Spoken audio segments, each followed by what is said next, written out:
guys, welcome back to another new cooking video. So ಇವತ್ತಿನ ವಿಡಿಯೋದಲ್ಲಿ ನಾನು ಪಾಲಕ್ ಸೊಪ್ಪಿನ ಬಜ್ಜಿ और ಬೋಂಡ ಯಾವ ರೀತಿಯಾಗಿ ಮಾಡೋದು ಅಂತ ತೋರಿಸ್ತಾ ಇದ್ದೀನಿ. ಸೊ ಇದು ನಮ್ಮ ಹೋಮ್ ಗಾರ್ಡನ್ ಅಲ್ಲೇ ಬೆಳೆದಿರೋ ಫ್ರೆಶ್ ಆಗಿರೋ ಪಾಲಕನ್ನು ತೆಗೆದುಕೊಳ್ತಾ ಇದ್ದೀನಿ. ಸೊ ಫ್ರೆಶ್ ಎಷ್ಟು ಚೆನ್ನಾಗಿದೆ ನೋಡಿ, ನೋಡಿದ್ರೇ ಒಂಥರ ಎಷ್ಟು ಸೂಪರ್ ಫೀಲ್ ಆಗುತ್ತೆ. ಫ್ರೆಶ್ ಆಗಿರೋ ಪಾಲಕನ್ನು ತೆಗೆದುಕೊಳ್ತಾ ಇದ್ದೀನಿ. ಸೊ ನೋಡ್ಬೋದು.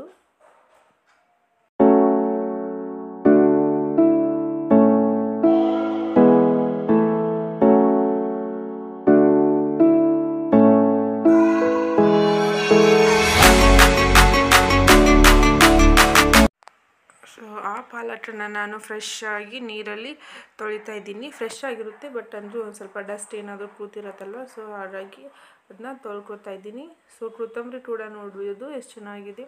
ಸೊ ಇವಾಗ ಇದನ್ನು ತೊಳೆದಾದ್ಮೇಲೆ ನಾವು ಕ್ಲೀನಾಗಿ ನೀಟಾಗಿ ಅಂದರೆ ಚಿಕ್ಕ ಚಿಕ್ಕದಾಗಿ ಕಟ್ ಮಾಡ್ಕೊಬೇಕಾಗುತ್ತೆ.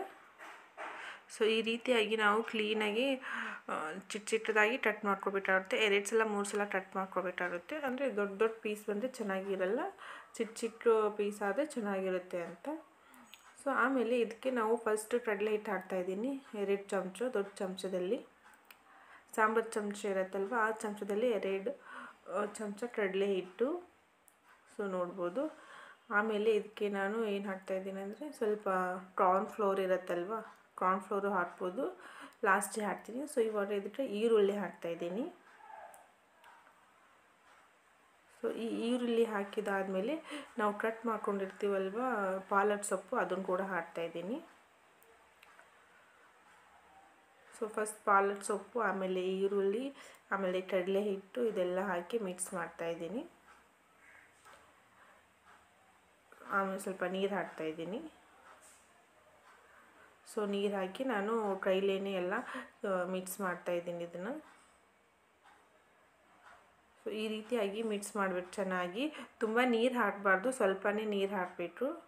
ಸೊ ಪಾಲಕ್ ತುಂಬ ಅಂದರೆ ತುಂಬ ಒಳ್ಳೆಯದು ಹೆಲ್ತಿಗೆ, ತುಂಬ ಐರನ್ ಕಂಟೆಂಟ್ ಇರುತ್ತೆ. ಸೊ ಆಮೇಲೆ ಪಾಲಕ್ ಜ್ಯೂಸ್ ಕುಡಿದ್ರೆ ಸ್ಕಿನ್ ಕೂಡ ತುಂಬ ಗ್ಲೋ ಆಗುತ್ತೆ. ಸೊ ನಿಮಗೆ ಇದು ಬೇಕಂತ ಅಂದರೆ ಸ್ವಲ್ಪ ಸೋಡಾ ಪುಡಿ ಅಂದರೆ ಬೇಕಿಂಗ್ ಪೌಡ್ರ್ ಇರುತ್ತಲ್ವ, ಅದನ್ನು ಕೂಡ ಹಾಕ್ಕೊಬೋದು. ಆಮೇಲೆ ಬೇಕಿದ್ರೆ ಜೀರಿಗೆ ಕೂಡ ಹಾಕ್ಕೊಬೋದು.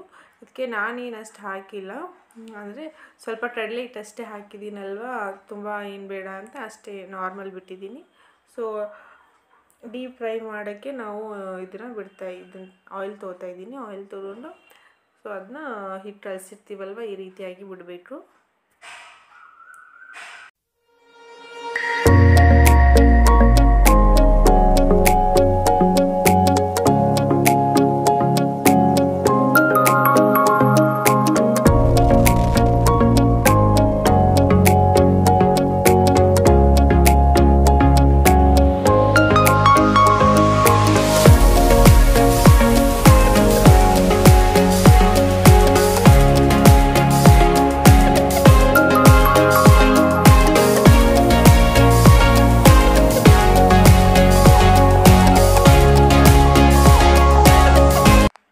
ಈ ರೀತಿಯಾಗಿ ಗೋಲ್ಡ್ ಕಲರ್ ಬರೋ ರೀತಿಯಾಗಿ ನಾವು ಫ್ರೈ ಮಾಡಬೇಕಾಗುತ್ತೆ.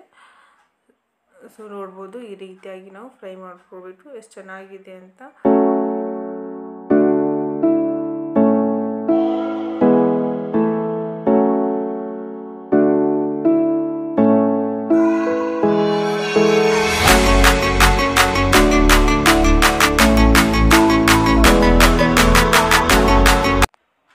ಸೊ ಈ ರೀತಿಯಾಗಿ ಪಾಲಕ್ ಬಜ್ಜಿ ಮಾಡಿದರೆ ಮಕ್ಕಳಿಗೆಲ್ಲ ಇಷ್ಟ ಆಗುತ್ತೆ, ಮತ್ತು ಮನೆಗೆ ಗೆಸ್ಟ್ ಬಂದರೆ ಇಮಿಡಿಯೇಟಾಗಿ ಮಾಡ್ಬೋದು. ಆಮೇಲೆ ಈವ್ನಿಂಗ್ ಸ್ನ್ಯಾಕ್ಸ್ ಕೂಡ ಆಗುತ್ತೆ, ಮತ್ತು ಮಧ್ಯಾಹ್ನ ಊಟದ ಜೊತೆ ನೆಂಚ್ಕೊಳ್ಕು ತುಂಬ ಚೆನ್ನಾಗಿರುತ್ತೆ.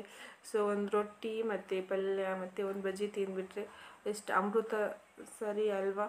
ಸೊ